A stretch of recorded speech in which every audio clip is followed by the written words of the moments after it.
Yo, what's going on, guys? And today we're going to be doing my prediction for the conference finals between, yes, the Boston Celtics versus the Indiana Pacers. Kristaps Porzingis is expected to at least miss the first game or two, so we're going to operate somewhat that like he's going to eventually return, but we're under the assumption that he is going to miss the first two games in Boston. Now, let's get right into this. If you guys want to hear or just the prediction, just go to the end of the video. We're going to spend the first 5 minutes talking about each team. Hit that like and subscribe button. Let's get right to it. We're going to start with the Indiana Pacers just because I feel like they're the fiery team. What I mean by the fiery team, I mean the team that's like rolling in momentum and fresh in people's minds, and then we'll just remind you guys who the heck the Boston Celtics are, because I do feel like people are forgetting who Boston is. But Indiana, this is a great team, and they're the team that is perfectly suited. I know a lot of people are like, New York was the team Boston didn't want to see. I really think it's Indiana, because Boston, yes, they're a good defensive team, and yes, they're a good offensive team. But you know what Indiana is arguably better than Boston at? Scoring. Indiana, when firing, is I know offensive rating, Boston had the number one offensive rating, but if we can go back to the beginning of the season, that offense that they were running, I think was like historic. I know it was a short sample size. Historically, one of the greatest offensives stretches of all time. So what we know is play creativity and stuff. Indiana might be equal, if not better, than Boston with Tyrese Haliburton at the point guard position. Now, through the playoffs, guys, right now, this is a team that has relied on a rather different lineup than they did in the regular season. Their main cats have been Pascal Siakam, Haliburton, Aaron Nesmith, Myles Turner, and Andrew Nembhard as the starting lineup. It gives them a lot of versatility. It gives them a lot of three-point shooting. And then off the bench, they have freaking maestro TJ McConnell, who is literally playing like the greatest version of himself and just helping being a spark, while Ben Shepherd is putting up threes. Obi Toppin's looking like a guy that we never thought he could be. And Isaiah Jackson, his 10 minutes a night are so impactful. While you have Myles Turner, who's out here having a block party almost every other night. And Pascal Siakam, you want to hear this? Pascal Siakam's actually the leading scorer for this team. It's not Tyrese Haliburton. It's not Myles Turner. It's not Andrew Nembhard or Obi Toppin or TJ McConnell or Aaron Nesmith. No. It is Pascal Siakam with 21 points a night. But don't worry, they have 7 dudes scoring double-digit points. 7 dudes scoring double-digit points. That's absolutely unreal.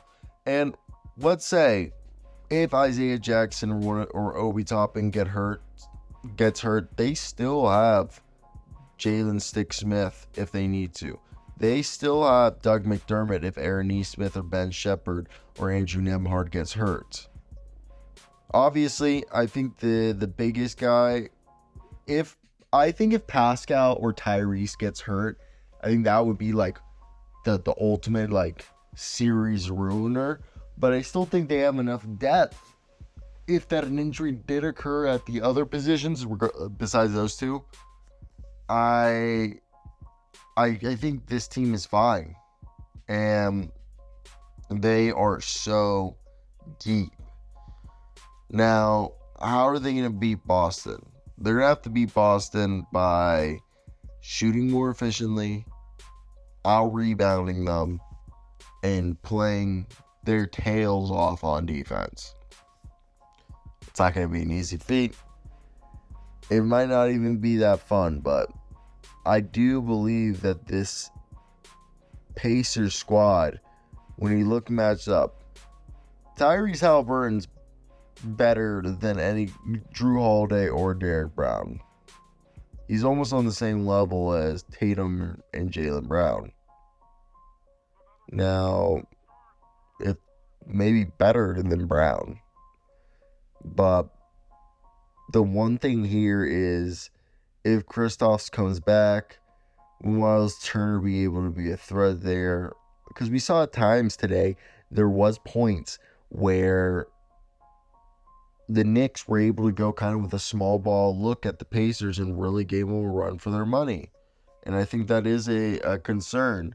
So for me, now that this is going to start May 21st, I'm very curious.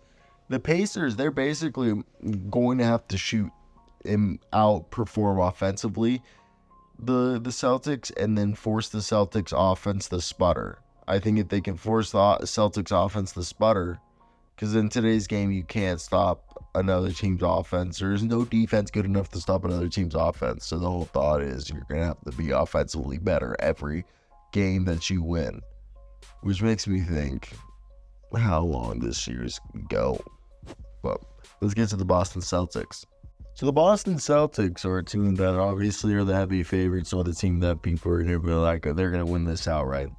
Now, Kristaps Porzingis, his availability is going to be unknown. What we're hearing right now, according to the most recent report, I think it says that he is expected to miss 1 to 2 games. And obviously, it's, I think that's one of the hardest things to look at, is when you have a player like Kristaps Porzingis who's been crucial. Is he going to be someone that's the deciding factor? I don't think so, because they've gone this far without him. And for me, I think they've gone this far without him. And this offseason, I've talked about this in previous videos, they understood that their size wasn't a problem they had in the past, especially against the Miami Heat. So they doubled down. They not only, in the offseason, they went out and got Kristaps Porzingis, but they went out and during the regular season and got themselves Xavier Tillman for this specific reason. And when you look at the playoffs, the guys that they've been playing, starting lineup-wise, you got Holiday, Brown, White, Tatum, and Horford.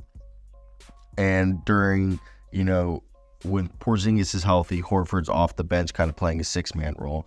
But because Horford's starting out, Peyton Pritchard's playing that 6-man role with Sam Hauser coming in. And then it's Luke Cornett who's been the big that actually has been impactful. He's been playing 12 and a half minutes and, putting up, a few shots a game and shooting 68% from the field, while also being able to grab a few boards and help protect the rim. And then Xavier Tillman comes in for mop-up duty with the rest of the boys. But it's sometimes breathers, and depending on the matchup. But again, they have Tillman and Cornett for that reason. If they really had to, they still have Hieta. So I'm really not worried about the big matchup. And this is a team that collectively has been rebounding well. First off, Tatum's a double-double machine, while Horford's grabbing 7 boards. Jaylen Brown's just grabbing just under 7 boards as well. 5 rebounds from Holiday, and Cornett's grabbing 4 boards, and so is Derek White. So it's really the rebounding thing is not something that I'm scared about. The whole thing I think I would bring up is the Pacers do have 7 double-digit scorers in their rotations, but only one of them is a 20-point scorer, while the Celtics right now, they have 2 dudes who are scoring basically between the two of them 47 points between Tatum and Brown, throwing 18 from White. I know Porzingis in his 4 games, he put up 12, but he's basically a guy who can put up 20. You're getting from 10 from Holiday, but he can turn it on. You're getting from 9 from Horford. He can turn it on any day.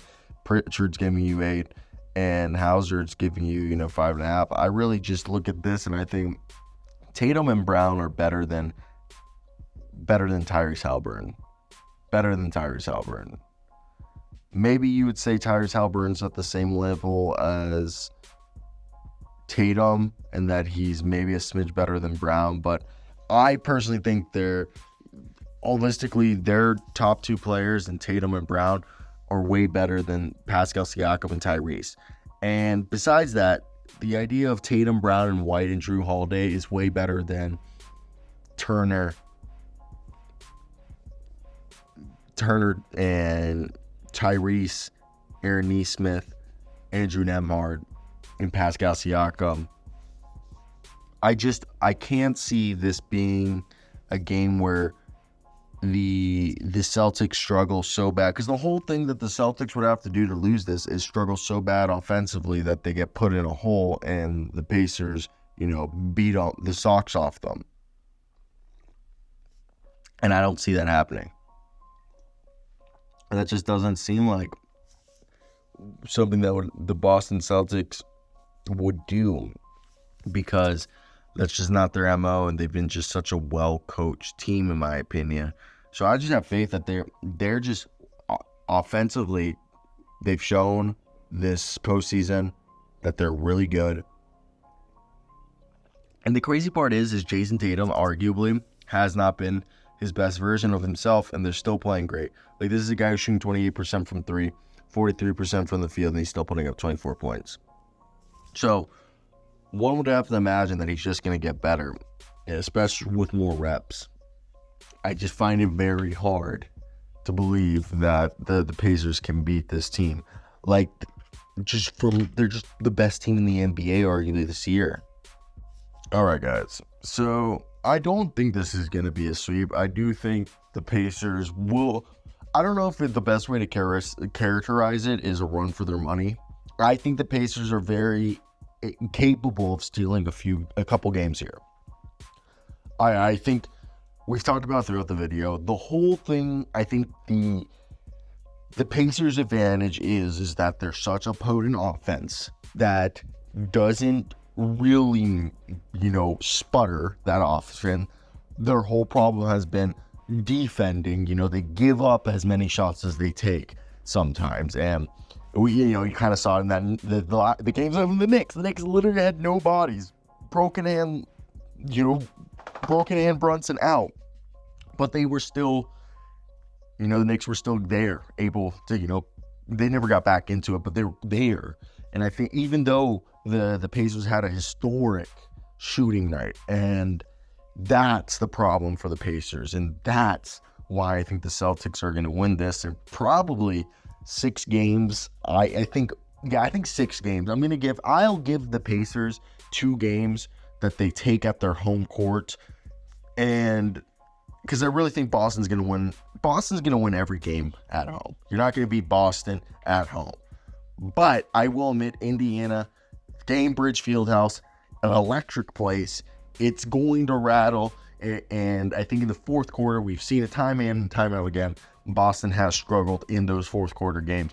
But I don't think it's enough for us to really be here like, oh, the Celtics are going to lose because of that. No, I think the Celtics have shown that they are. I really think I'm not a Boston. I mean, I kind of am, but my dad's a Boston Celtics fan. He went to school at Bentley. So, one of my good friends, you guys know Luke, the Legal Eagle. He is a Boston Celtics fan. So, I have said that the Pacers were a better matchup than the Knicks for Boston. I think that's going to be a better series, as it's going to be a better offensive showdown. I really think the Knicks were just too, beaten and battered to actually give a competitive matchup against the Celtics and their style of play. I just think the Celtics would have just gentlemen swept them. I think the Pacers, again, they could exploit the Celtics and their style of play. I really think the biggest thing that the Pacers have besides the offensive potency is Rick Carlisle is definitely a better coach than Joe Mazzulla. No offense to Joe Mazzulla. I think Joe Mazzulla has grown as a coach. I think Joe Mazzulla is a better coach than people give him credit for. But I would be lying if I said, Rick Carlisle isn't a top, arguably a top 5 coach in the NBA. And he's a guy who's been able to adjust time in, time out again. He's an NBA champion. All right, so one team's going to have an NBA champion on their sideline. The other isn't. And I think, to me, that's the biggest, arguably, factor in all of this. So I want to hear your guys' opinions down below in the comment section. What do you guys expect from this? And I think, 6 games. I'm going to give it. Shout out Indiana, but it's going to Boston. Boston's going to head to the NBA Finals as the favorites to take home the Larry O'Brien trophy. Let me hear your thoughts down below, guys. That's going to be it for me. If you guys made it to the end, I really do appreciate it. Guys, it's been a grind. I just got back from the combine. Sleep has been sleep hasn't been much here for you guys. Last night we were up late. We'll be up late again. We gotta keep working, so, because working is how you achieve your dreams.